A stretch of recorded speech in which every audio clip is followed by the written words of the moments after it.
Di suatu malam, Sultan Syahrir berjalan ke suatu ruangan setelah sholat dan bersantai mendengarkan radio. Saat sedang memilih siaran radio, ia mendengar sebuah berita tentang menyerahnya Jepang kepada sekutu. Setelah mendengar berita tersebut, ia berniat mengadakan rapat para pemuda.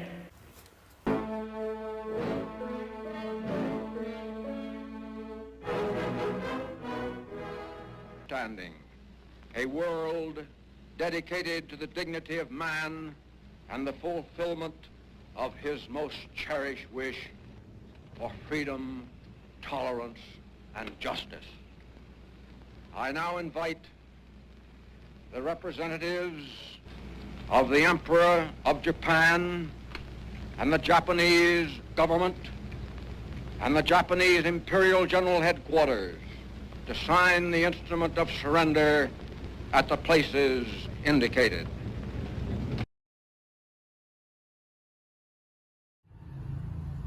Assalamualaikum. Waalaikumsalam. Silahkan duduk, Bu. Apa maksud kedatangan Bu kemarin?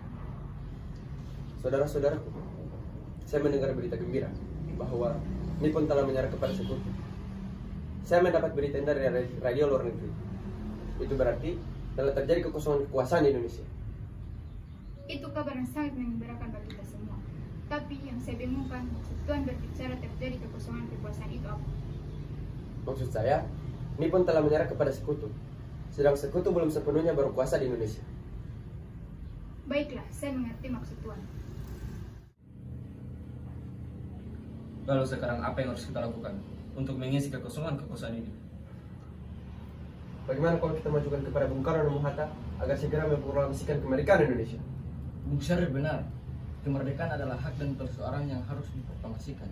Mari kita semua meminta kepada Bung Karno dan Muhammad Hatta untuk memutuskan hubungan dengan Nippon. Tepat sekali. Saya setuju Selanda Tuan, karena inilah waktu yang tepat bagi kita semua untuk segera memproklamasikan kemerdekaan Indonesia. Maka dari itu, mari kita menolak segala bentuk hadiah kemerdekaan dari Nippon, karena kita akan membentuk kemerdekaan kita sendiri. Mendengar yang dibicarakan oleh Hairul Saleh, para pemuda ricuh. Mereka begitu gembiranya mendengar Indonesia akan memproklamasikan kemerdekaan. Sepertinya mereka tidak sabar untuk membicarakan keinginan rakyat ini bersama Soekarno dan Muhammad Hatta. Hairul Saleh yang melihat sikap para pemuda tersebut kemudian mencoba untuk menenangkan mereka. Setuju. Benar. Dan semuanya tenang. Saya harap kalian duduk di kursi masing-masing. Jadi jika kalian semua sudah setuju, besok kita akan mendatangi rumah Bung Karno dan Bung Hatta, dan kita akan menjelaskan maksud tujuan kita. Saya rasa cukup sampai di sini rapat kali ini. Kalian bisa pulang ke rumah masing-masing. Rapat pun akhirnya selesai. Para pemuda kembali pulang dan kembali ke rumahnya masing-masing. Keesokan harinya, pada tanggal 15 Agustus 1945, para pemuda mendatangi rumah Muhammad Hatta dan Soekarno dengan maksud memberitahukan tentang keinginan para pemuda itu. Yeah.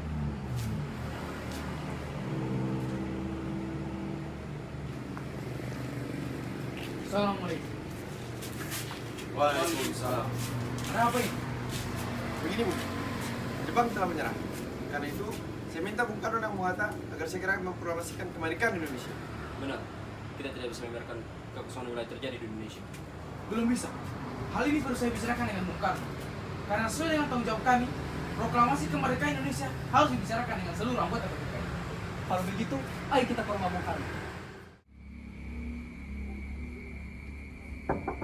Assalamualaikum.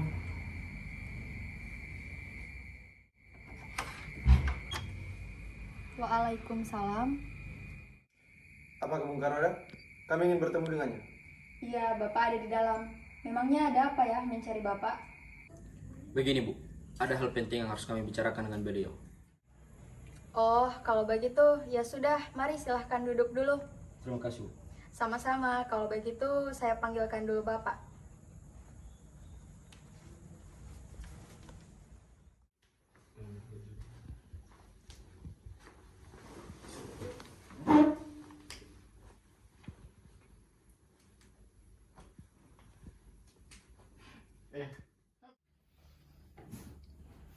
Ada apa ini? Maaf mengganggu waktu Tuhan. Begini Bu, Nippon telah menyerahkan kepada sekutu. Tolong proklamasi Indonesia segera disegerakan. Paling lambat besok tanggal 16 Agustus 1945. Dengan kekuasaan Nippon yang masih berada di Indonesia, apakah kalian yakin dengan keputusan ini? Aku mau kemerdekaan yang selamat. Bung, apabila Bung tidak mengumumkan kemerdekaan pada malam ini juga, besok akan terjadi pertumpahan darah. Ini gorok leher saya. Sudah hilangnya saya malam ini juga. Saya tidak bisa melepaskan tanggung jawab saya sebagai ketua BPKI. Tunggulah besok. Nanti saya akan tanyakan kepada wakil-wakil BPKI.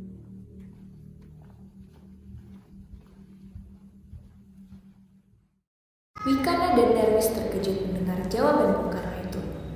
Wikana dan Darwis segera meninggalkan rumah Bung Karno. Lalu bagaimana ya Bung? Sepertinya Bung Karno belum ingin memproklamasikan kemerdekaan Indonesia.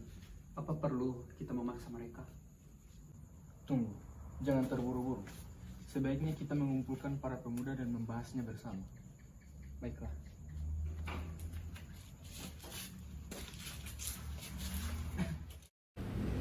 Para pemuda itu gagal memaksa Soekarno dan Muhammad Hatta untuk segera memproklamasikan kemerdekaan.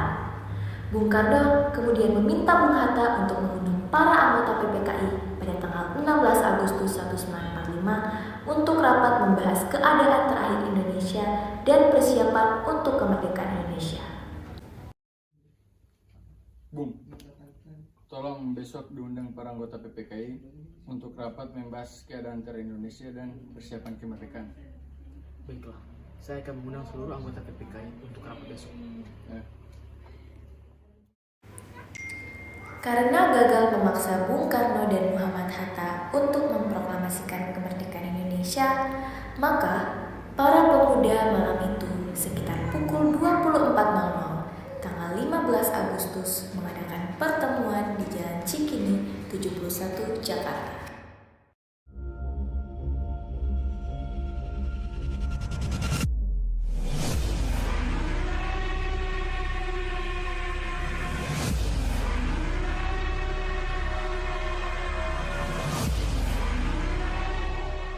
Kalau demikian, maka rencana awal kita sudah gagal. Apa yang harus kita lakukan? Bagaimana kalau kita mengasingkan Bung Karno dan Muhammad Hatta dari pengaruh Nippon? Usul yang bagus. Jika kita tidak bergerak sekarang juga, maka Indonesia tidak akan merdeka. Setuju! Saya setuju! Kalau kenapa kita gembira? Jangan tergesa-gesa. Kita harus tenang. Jika hanya dengan mengasingkan mereka adalah satu-satunya jalan untuk Indonesia kita merdeka, bagaimana cara kita melakukannya? Dengan cara membawa mereka keluar dari pengaruh Nippon. Ya sudah, apakah kalian semua punya sebuah saran? Ya, saya punya. Bagaimana kalau kita membawa mereka ke daerah Rengas Dengklok? Di sana terdapat peta yang akan membantu kita untuk mengamankan para kaum tua. Rengas Dengklok pun jauh dari pengaruh Nippon, sehingga jika Nippon tiba, kita bisa tahu. Baiklah, saya punya usul. Bagaimana kalau yang memimpin rencana ini adalah Sudan Singh? Baik, saya terima. Baiklah. Kalian setuju? Ya. Setuju? Ya, setuju. Untuk melaksanakan tugas, Singgih mendapat pinjaman beberapa perlengkapan dari markas peta di Jagamonyet. Waktu itu, yang piket di markas peta adalah Latif Hendra. Assalamualaikum. Waalaikumsalam. Ada apa ini? Bung, sekarang juga ikut kami. Hah? Mau kemana? Pokoknya sekarang juga ikut kami. Baiklah, akan tapi saya mau Bung Karno ikut juga. Siap.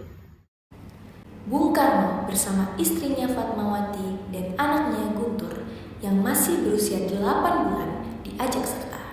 Di depan rumah Bung Karno sudah menunggu mobil yang di dalamnya sudah ada Bung Hatta.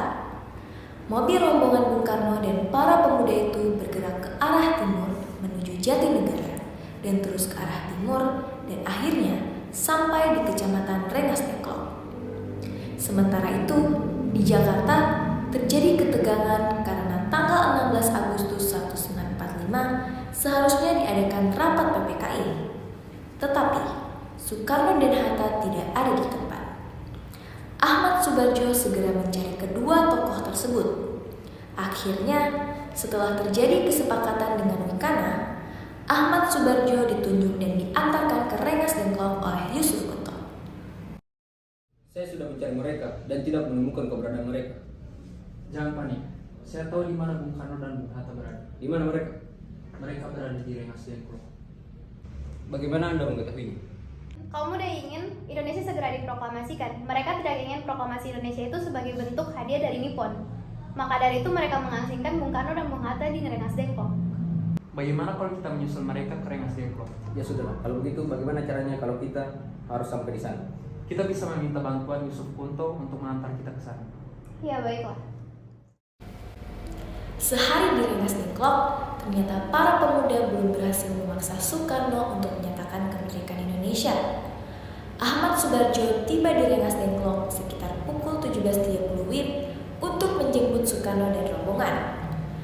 Namun, kecurigaan para pemuda terhadap Ahmad Soebardjo pun terjadi. Setelah terjadi percakapan beserta jaminan yang telah disepakati, maka Subeno mewakili para pemuda mengizinkan Soebardjo untuk bertemu dengan Bung Karno dan Bung Hatta. Ahmad Soebardjo meyakinkan kalau Jepang telah menyerah. Akhirnya, Bung Karno, Bung Hatta bersama rombongan kembali ke Jakarta. Dengan demikian, maka berakhirlah peristiwa Rengas Dengklok. Setelah sampai di Jakarta, Soekarno mengantar Fatmawati dan anaknya ke kediaman mereka. Setelah Soekarno mengantar pulang Fatmawati dan putranya Guntur, beberapa rombongan Soekarno langsung pergi ke rumah Maeda. Oleh Maeda, Soekarno dan Hatta diantar ke kediaman Nishimura.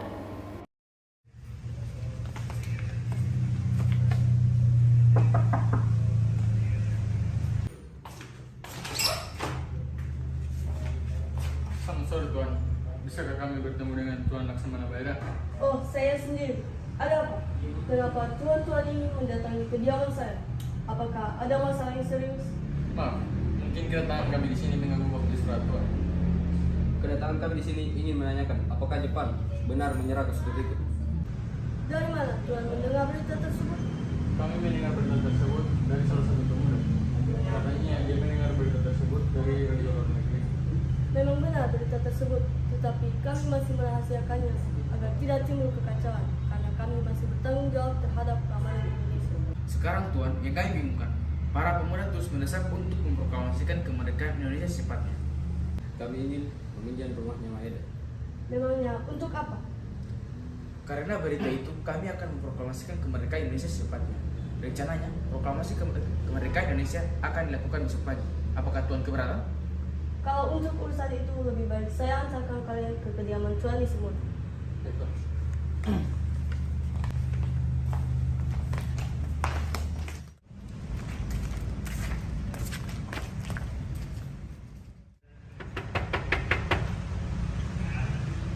Permisi Tuan Nishimura. Ada apa ini, Maeda? Tuan Nishimura, kami meminta izin untuk mengadakan rapat PPKI untuk pelaksanaan persiapan kemerdekaan. Oh, tidak bisa. Karena siang tadi kami mendapat mandat dari Sekutu agar tidak terjadi korban status quo di Indonesia. Kalau begitu, kemerdekaan Indonesia menjadi tanggung jawab kami, orang Indonesia, lepas dari tanggung jawab Jepang.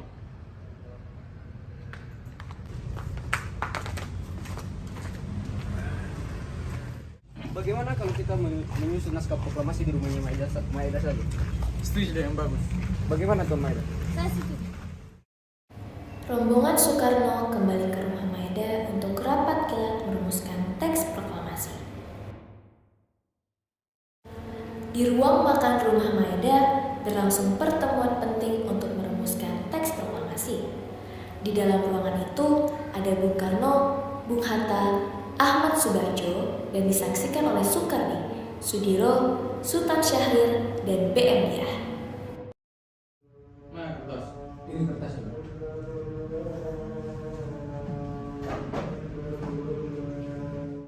Bagaimana bunyi kalimat pertama dalam Piagam Jakarta? Kita agak lupa, kita tidak membawa dokumennya. Tapi kira-kira isinya demikian. Kami bangsa Indonesia menyatakan bahwa ini kemerdekaan Indonesia. Kalimat itu kurang revolusioner. Perlu ditambah langkah-langkah yang mengenai pengambilan alih kekuasaan. Bagaimana tambahannya? Hal-hal yang mengenai pemilihan kekuasaan yang dilaksanakan dengan cara yang sesama dan dengan tempo yang singkat-singkat. Bagaimana? Naskahnya sudah selesai? Sudah. Saya akan membacakan kembali hasil rumusan dari teks proklamasi. Proklamasi. Kami, bangsa Indonesia, dengan ini menyatakan kemerdekaan Indonesia. Hal-hal yang mengenai pemindahan kekuasaan dan lain-lain diselenggarakan dengan cara seksama dan dalam tempo yang sesingkat-singkatnya. Jakarta, 17.08.05. Wakil-wakil bangsa Indonesia. Sekarang, apa yang akan kita lakukan? Mungkin ada yang ingin menambahkan? Menurut saya ada kata-kata yang janggal, jadi perlu perubahan sedikit. Baiklah, kita akan memperbaikinya sekali lagi. Oh iya, betul sekali. Ya, jika harus diperbaiki, kita harus secepatnya memperbaikinya. Betul. Akhirnya, mereka merundingkan kembali naskah tersebut bersama para pemuda. Kemudian, mereka melakukan sedikit perubahan pada naskah proklamasi itu. Pukul 4 WITA dini hari, Soekarno minta persetujuan dan minta tanda tangan kepada semua yang hadir sebagai wakil-wakil bangsa Indonesia. Para pemuda menolak dengan alasan sebagian yang hadir banyak yang menjadi kolaborator Jepang. Soekarno mengusulkan agar teks proklamasi cukup ditandatangani oleh dua tokoh, yakni Soekarno dan Muhammad Hatta atas nama bangsa Indonesia. Saya minta persetujuan. Bagaimana kalau yang hadir di rapat ini untuk dapat menandatangani teks proklamasi ini? Bagaimana jika kita buat seperti Declaration of Independence Amerika? Hah? Bagaimana maksudnya? Maksud saya, teks tersebut ditandatangani oleh seluruh yang hadir malam ini, sama seperti usul Bung Karno. Oh, begitu maksudnya. Saya tidak setuju. Sebab sebagian yang hadir di sini banyak menjadi kolaborator Jepang.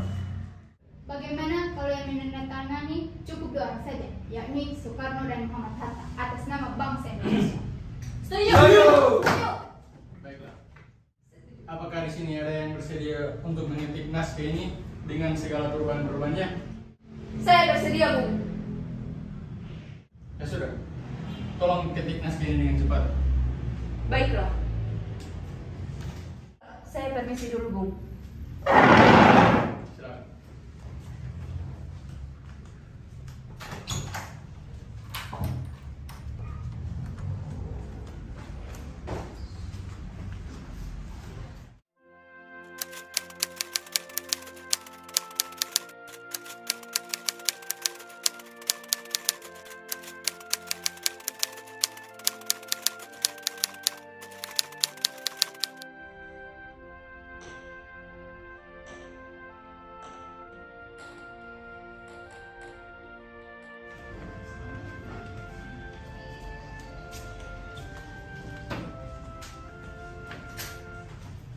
Ini, Bu.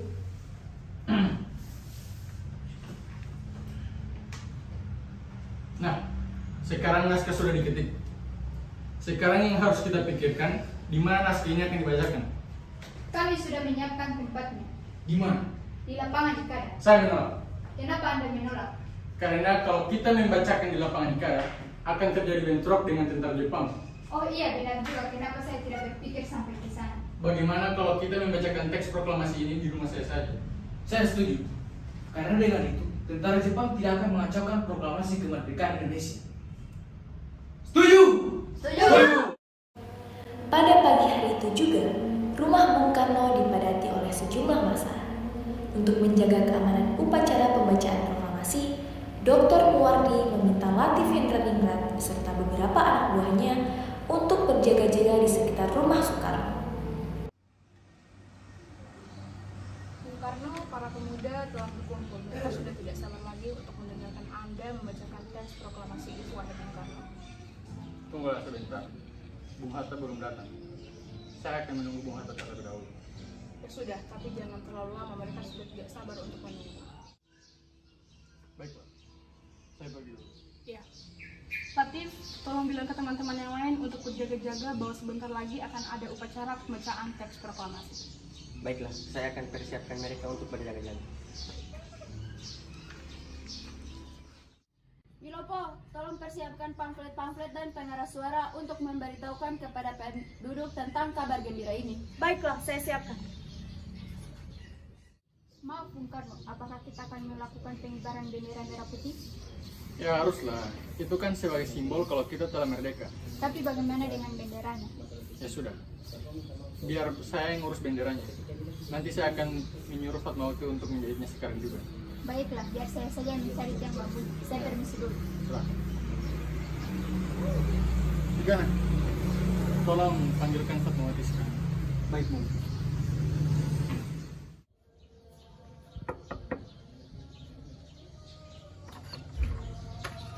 Permisi, Anda dicari oleh Bung Karno.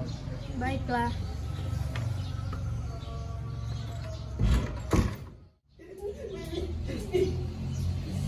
Ada apa Pak? Memanggil saya? Bu, tolong jahitkan bendera merah putih sekarang juga. Bukankah Ibu mempunyai kain merah putih? Entahlah, tapi seingat Ibu kain itu sudah Ibu buat rok.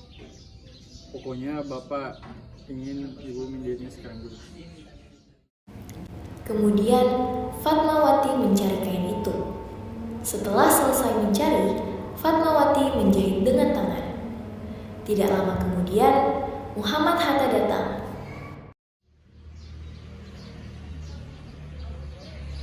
Bung, maaf terlalu lama nunggu saya.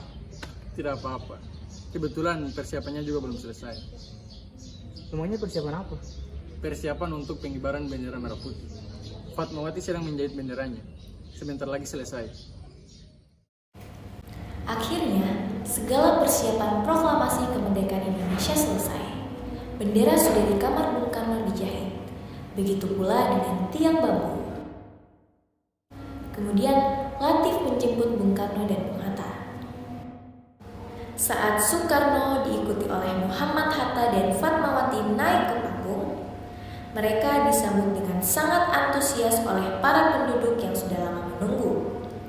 Tokoh-tokoh yang hadir, Mr. A.A. Maramis, Dr. Buntara Martuatmojo, Mr. Latu Harani, Abi Kusno Cokro Suyoso, Oto Iskandar Minata, Ki Hajar Dewantoro, Samratulani, Satrono, Sayuti Melik, Pandu Kartawiguna, M. Tabrani, Dr. Muwardi, Nyonya S.K. Trimurti, dan A.G. Prikodiko. Soekarno dan Muhammad Hatta maju beberapa langkah. Soekarno mendekati mikrofon untuk membacakan teks proklamasi.